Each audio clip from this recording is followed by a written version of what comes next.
बिस्मिल्लाहिर्रहमानिर्रहीम। अस्सलाम वालेकुम। Question number 61, exercise 1.3। क्वेश्चन हमारे पास, determine each of these compound proposition is satisfiable, यानी कि ये सेटिस्फाई है हमारे पास कंपाउंड प्रोपोजिशन। हमें इसकी वेरिफिकेशन करनी है। किस तरीके से करनी है कि हमारे पास जो क्वेश्चन है यानी कि कंपाउंड प्रोपोजिशन है वो लिखा हुआ है P और negation P and negation P और Q एंड नेगेशन P और नेगेशन Q। सही, तो इसका तरीका हमारे पास कुछ इस तरीके का है। सबसे पहले हमने इनको ब्रेक कर लेना। सही, जैसे मिसाल के तौर पे एक कंपाउंड प्रोपोजिशन ये है, एक ये है, एक ये है। सही, इनको तीनों को हमने ब्रेक कर लेना आपस के अंदर। इस तरीके से तीनों ब्रेक होगा। सही है।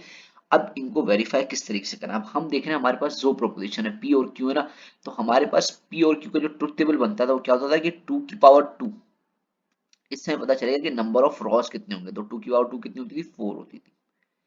4 नंबर ऑफ रॉस का मतलब क्या है कि भाई हमारे पास P जो है मिसाल के तौर पे 2 दफा ट्रू होगा और 2 दफा फॉल्स हो जाएगा। इसी तरीके से हमारे पास जो है Q होगा वो 1 दफा ट्रू होगा, 1 दफा फॉल्स होगा, 1 दफा ट्रू होगा और 1 दफा फॉल्स होगा। तो हमने यही सारी चीजें यहाँ पे इंप्लीमेंट कराएं। जिस तरह केस 1 के अंदर हमारे पास क्या होगा, P और Q को हम क्या लेंगे, ट्रू लेंगे दोनों को। सही, जिस तरीके से मेरे पास ये देखिए केस 1 आ गया, इसमें क्या करेंगे हम, P को भी ट्रू लेंगे और Q को भी ट्रू लेंगे। किस तरीके से अभी बता दूं। जैसा देखिए मेरे पास मिसाल के तौर पर ये हो गया ना, इसका मतलब क्या, ब्रैकेट के अंदर यहाँ पे कि मेरे पास P जो है वो ट्रू है, इसके बाद मैंने और का ऑपरेटर लगाया और नेगेशन क्यू का क्या मतलब है, इसका नेगेशन कर देना। इसका नेगेशन कर दूंगा, ट्रू है तो क्या हो जाएगा, फॉल्स हो जाएगा। तो ये फॉल्स आ गया मेरे पास। ठीक हो गया। सही, अब देखें ट्रू और फॉल्स, इसका आंसर क्या आएगा आपके पास, फॉल्स। यहाँ पे मेरे पास जो और का ऑपरेटर है वो क्या कहता है, दोनों में से कोई एक भी ट्रू हो तो आपका आंसर क्या हो जाएगा, ट्रू हो जाएगा। तो ये ट्रू आ गया। ठीक हो गया। अच्छा, अब दूसरे को हमने देखना, जो दूसरा हमारे पास कंपाउंड हमने जो ब्रेक करा हुआ है, यानी कि ये 1 है, ये 2 है और ये 3 है।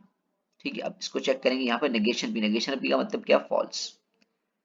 फॉल्स आ गया मेरे पास। और इसी तरीके से मेरे पास यहाँ पे और का ऑपरेटर लग गया और क्यू मेरे पास क्या है, ट्रू है, तो ट्रू आ गया। ठीक हो गया। अब देखिए इसका भी आंसर क्या आएगा आपके पास, ट्रू आएगा। ठीक हो गया भाई। अब आगे चलते हैं। अब ये देखिए नेगेशन पी और नेगेशन क्यू। अब पी मेरे पास क्या मैंने लिया हुआ, ट्रू लिया हुआ, नेगेशन का मतलब है कि वो फॉल्स हो जाएगा। इसी तरीके से और का ऑपरेटर लगेगा और नेगेशन क्यू भी क्या हो जाएगा, फॉल्स हो जाएगा। ठीक है, अब दोनों फॉल्स है तो इसका आंसर क्या आएगा, फॉल्स आएगा। ठीक हो गया। अब देखें ये हमारे पास तीनों के तीनों जो है ना ट्रू नहीं आए।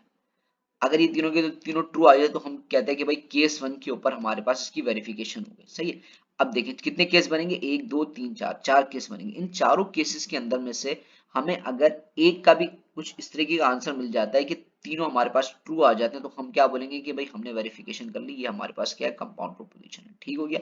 अब चलते हैं केस 2 की तरफ। केस 2 में हम क्या करेंगे, पी को ट्रू ले लेंगे और क्यू को फॉल्स लेंगे। काम सेम वही होगा, मैं जल्दी से करके दिखा देता हूँ आप लोगों को। पी मेरे पास ट्रू है तो ट्रू ही आ गया भाई, और का ऑपरेटर लग गया और नेगेशन क्यू। अब यहाँ भी क्यू क्या, फॉल्स, नेगेशन क्यू क्या हो जाएगा, इसलिए ट्रू हो जाएगा। नेगेशन का क्या मतलब होता है, ट्रू को फॉल्स कर देता है और फॉल्स को ट्रू कर देता है। तो इसका आंसर हमारे पास क्या आ गया भाई, ट्रू आ गया। सही है। फिर नेक्स्ट के ऊपर हम काम करेंगे तो ये नेगेशन पी का मतलब क्या है, ये फॉल्स हो जाएगा। और का ऑपरेटर लगाया हमने और यहाँ पे मेरे पास टी जो मेरे पास क्यू है, सॉरी ये है ही फॉल्स। तो ये देखें दोनों फॉल्स हो गए, तो उसका मतलब है ये भी क्या आ गया आपके पास, फॉल्स आ गया। फिर उसके बाद मेरे पास नेगेशन पी और नेगेशन क्यू है। इसका मतलब क्या है कि पी जो है मेरे पास वो क्या है, फॉल्स हो जाएगा और का ऑपरेटर लगेगा। उसके बाद जो मेरे पास क्यू है, फॉल्स था नेगेशन की वजह से, वो ट्रू हो जाएगा। इसका मेरे पास आंसर क्या आएगा, ट्रू आएगा। सही, अब देखें इसके अंदर भी तीनों सेटिस्फाई नहीं हो रहे, मतलब कि तीनों ट्रू नहीं आए। तो हम चले जाएंगे केस नंबर 3 पे। केस नंबर 3 में हमारे पास क्या होगा, पी फॉल्स हो जाएगा और क्यू ट्रू हो जाएगा। तो यहाँ पे बिल्कुल सेम जल्दी से वही काम कर देते हैं, पी की जगह पे फॉल्स पुट करा दिया और का ऑपरेटर लगाया और इसके साथ नेगेशन क्यू है, तो उसका मतलब है क्यू ट्रू है तो क्यू क्या हो जाएगा, नेगेशन की वजह से फॉल्स हो जाएगा। तो इसका पहले का ही आंसर क्या आ गया, फॉल्स आ गया। नेक्स्ट चेक कर लेते हैं। यहाँ पे नेगेशन पी का मतलब है ये ट्रू हो जाएगा और का ऑपरेटर लगा और हमारे पास क्यू तो है ही ट्रू, तो यहाँ पे क्या आ जाएगा आपके पास, ट्रू आ जाएगा। ठीक हो गया। अच्छा जी, लास्ट में हमारे पास नेगेशन पी का मतलब है ये फॉल्स है तो क्या हो जाएगा, ट्रू हो जाएगा। फिर और का ऑपरेटर लगेगा, उसके बाद आपके पास क्यू जो है वो ट्रू है, नेगेशन लगा हुआ है तो ये क्या हो जाएगा, फॉल्स हो जाएगा।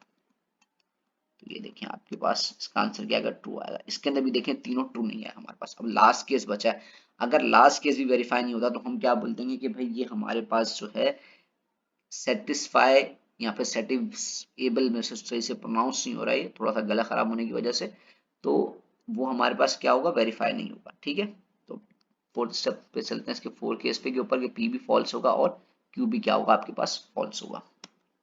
पी और नेगेशन क्यू लिखा हुआ है, पी मेरे पास फॉल्स है, फॉल्स आ गया। उसके बाद और का ऑपरेटर लगेगा, नेगेशन क्यू है, इसका मतलब है ये ट्रू हो जाएगा। तो इन दोनों का आंसर आपको क्या मिल जाएगा, ट्रू मिल जाएगा। नेक्स्ट पे आ जाएंगे, नेगेशन पी है, इसका मतलब है पी क्या हो जाएगा, ट्रू हो जाएगा। और का ऑपरेटर लगेगा, और ये जो फॉल्स है ये तो फॉल्स ही रहेगा, क्योंकि क्यू के ऊपर नेगेशन नहीं लगा हुआ ना, तो इसका भी आंसर ट्रू आ जाएगा।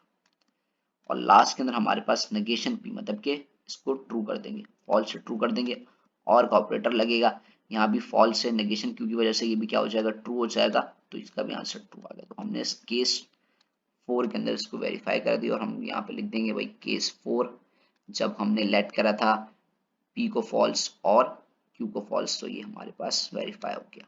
ठीक हो गया कि भाई ये सेटिस्फाई है, हम इससे सेटिस्फाई हैं कि भाई ये हमारे पास कंपाउंड प्रोपोजिशन है। ठीक हो गया। अब चलते हैं नेक्स्ट क्वेश्चन की तरफ। अच्छा, नेक्स्ट क्वेश्चन पहले इसके पार्ट बी और सी सेम बिल्कुल इसी तरीके से ही होंगे, कोई इसके अंदर मुश्किल काम नहीं है, सही आसानी से हो जाएंगे, खुद सॉल्व करने की कोशिश करें। अगर नहीं सॉल्व होता तो कमेंट सेक्शन में कमेंट करें, इसका सोल्यूशन मैं आपके साथ शेयर कर दूंगा, लेकिन कोशिश करिए खुद सॉल्व करें, इंशाल्लाह ताला हो जाएगा अगर आपको पार्ट ए समझ में आ गया। सही, अब चलते हैं क्वेश्चन नंबर 62 की तरफ। अच्छा, क्वेश्चन नंबर 62 भी सेम यही क्वेश्चन है, लेकिन उसके अंदर सिर्फ फर्क इतना सा आ रहा है हमारे पास कि जो प्रोपोजिशन है ना, जिस तरीके से पी क्यू, यानी कि पी एक प्रोपोजिशन हो गया, क्यू एक प्रोपोजिशन हो गया, आर एक प्रोपोजिशन हो गया, और एस एक और प्रोपोजिशन हो गया। इसका मतलब क्या, हमारे पास जो है 4 प्रोपोजिशन हो गया। तो फॉर्मूला जो हमारे पास बनेगा 2 की पावर 4 बनेगा। 2 की पावर 4 क्या होती है कि भाई 2 टू द 4, 4 टू द 8 और 8 टू द 16। इसका मतलब क्या, हमारे पास 16 केसेस बनेंगे। भाई अब अगर हम 16 केसेस को लेके बैठ गए और एग्जाम में ये सवाल आ गया तो हमारा तो काम खराब हो जाएगा। भाई 16 केसेस लिखते लिखते बहुत ज्यादा टाइम लग जाएगा। तो उसके लिए कोई एक छोटी ट्रिक होनी चाहिए कि भाई सर हमें ना कोई ऐसी ट्रिक बताएं कि हम डायरेक्ट उस केस के ऊपर चले जाएं। तो उसके लिए ये है कि हमने सबसे पहले हर एक एक कंपाउंड को देखना है। सही है, आपको बता दूं किस तरीके से। ये देखें, मैं सारे लिख देता हूँ आपके सामने ना। अब जिस तरह देखें, अब ये मेरे पास पी है ना, पी मिसाल के तौर पर पी मेरे पास ट्रू हो जाता है। सही है, अब P मेरे पास यहाँ पे ट्रू हो गया, उसके बाद मेरे पास और का ऑपरेटर लगा हुआ है, Q कुछ भी हो फर्क नहीं पड़ेगा, R कुछ भी हो फर्क नहीं पड़ेगा। यहाँ पर भी ये सेम सीन होगा, यहाँ पर भी ये सेम सीन होगा। लेकिन देखें यहाँ पर आके हम फंस गए, यहाँ पे आके क्या हो गया, हम फंस गए भाई के इसके अंदर। इसके लिए तो इससे मुझे क्या पता चला कि भाई Q का जो है ना, क्यू का क्या होना लाजमी है, क्यू का फॉल्स होना लाजमी है। फॉल्स क्यों ना लाजमी है, क्योंकि देखें क्यू फॉल्स होगा ना इस केस के लिए। अगर मैं कोई ऐसा केस ले लूं जिसके अंदर मेरे पास पी जो है वो ट्रू हो जाए, पी ट्रू हो, सही है, तो ये देखें यहां तक भी काम चल रहा था, क्योंकि और का ऑपरेटर क्या कहता है कि भाई तीनों में से कोई एक भी ट्रू होगा तो उसका आंसर ट्रू आएगा, तो ये तो ट्रू आ जाता। ठीक है, ये भी ट्रू आ जाता, ये भी ट्रू आ जाता, लेकिन यहाँ पे आके हम फंस जाते, यहाँ तो फंस जाते। तो हमने क्या करा कि भाई हम जो है ना Q को फॉल्स ले लेते हैं, ताकि Q के ऊपर नेगेशन Q लगेगा ना तो Q हो जाएगा ट्रू, तो बीच में से कोई एक ट्रू आ जाएगा तो भी हमारा काम चल जाएगा। तो इसलिए हम Q को क्या ले लेंगे, फॉल्स ले लेंगे। ठीक है भाई, उसके बाद अगर हम देखें कहीं पर भी भाई कोई भी नहीं मसला हो रहा है, जैसे देखिए लास्ट वाले में भी देखें P तो ट्रू हो जाएगा, Q भले फॉल्स हो, नेगेशन S कुछ भी हो, तो इससे कोई फर्क नहीं पड़ता। अब आपकी मर्जी है कि अब आप R और S कुछ भी ले लें। जैसे अगर मैं ले लेता हूँ भाई R को भी मैं क्या ले लेता हूँ, फॉल्स ले लेता हूँ, और S को भी मैं फॉल्स ले लेता हूँ। सही है, और देखते हैं इससे कोई फर्क पड़ता है हमारे पास या नहीं पड़ता, जल्दी से देख लेते हैं। अरे भाई क्यों मिटा रहा हूँ मैं, ये लिख देते हैं। सही, अब इस केस को जल्दी से देख लेते हैं, जल्दी जल्दी से। ये देखें P भी ट्रू हो गया, Q मेरे पास क्या हो गया, फॉल्स हो गया, और नेगेशन R यानी कि ये ट्रू हो गया। सही है, एक ट्रू है, आंसर क्या आ गया इसका, ट्रू आ गया। और यहाँ देख लेते हैं ये ट्रू है, नेगेशन Q यानी कि Q फॉल्स है, नेगेशन लगा क्या हो गया, ट्रू हो गया। और यहाँ पर भी ये भी क्या हो गया, ट्रू हो गया। नेगेशन S ना, S फॉल्स था, तो इसका भी आंसर क्या आ गया, ट्रू आ गया। इसी तरीके से यहाँ पे ये भी ट्रू हो गया। नेगेशन R क्या था, फॉल्स था, तो ये भी ट्रू हो गया। और का ऑपरेटर लगा हुआ है, एस है, एस के ऊपर नेगेशन लगा हुआ है, ये भी ट्रू हो गया, तो ये भी आंसर आपको क्या आ गया, ट्रू आ गया। इस तरीके से पी मेरे पास नेगेशन होके फॉल्स हो गया और क्यू नेगेशन होके ट्रू हो गया और आर भी एस भी इत्तेफाक से ट्रू हो गया, तो इसका भी आंसर आपके पास क्या आ गया, ट्रू आ गया। ठीक हो गया। नीचे देखें तो नीचे ये ट्रू है, ये फॉल्स है, ये देखें ना, पी सिंपल क्या है मेरे पास, ट्रू है, यहाँ पे लिखा हुआ है। क्यू मेरे पास क्या है, फॉल्स है। नेगेशन एस, एस मेरे पास फॉल्स है लेकिन नेगेशन की वजह से क्या हो जाएगा, ट्रू हो जाएगा, तो इसका भी आंसर क्या आ गया, ट्रू आ गया। तो हमने भाई कोई भी एक केस बताना होता है कि भाई जिस केस के अंदर हमारे पास ये सारी की सारी टर्म्स ट्रू आ जाए, तो इसका मतलब है कि हमने ये बात वेरीफाई कर दी और इससे हमें सेटिस्फाई हो गए कि ये हमारे पास क्या है, कंपाउंड प्रोपोजिशन है। सही, कंपाउंड प्रोपोजिशन को इन 16 में से कोई एक भी, एक से ज्यादा कर ले केस तो ज्यादा अच्छी बात है, लेकिन अगर एक भी करता है तो वो हमारे लिए क्या है, सेटिस्फाई है। सही है, तो ये बात समझ में आ गई। इसके जो बाकी के रिमेनिंग पार्ट्स हैं वो खुद सॉल्व कीजिएगा, नहीं समझ में आया तो कमेंट सेक्शन में कमेंट कीजिएगा, उसका सॉल्यूशन मिल जाएगा। सही है, निहायत ही आसान था ये। अब हम नेक्स्ट वीडियो के अंदर इंशाल्लाह ताला 1.4 को स्टार्ट करेंगे। ठीक है, अल्लाह हाफिज।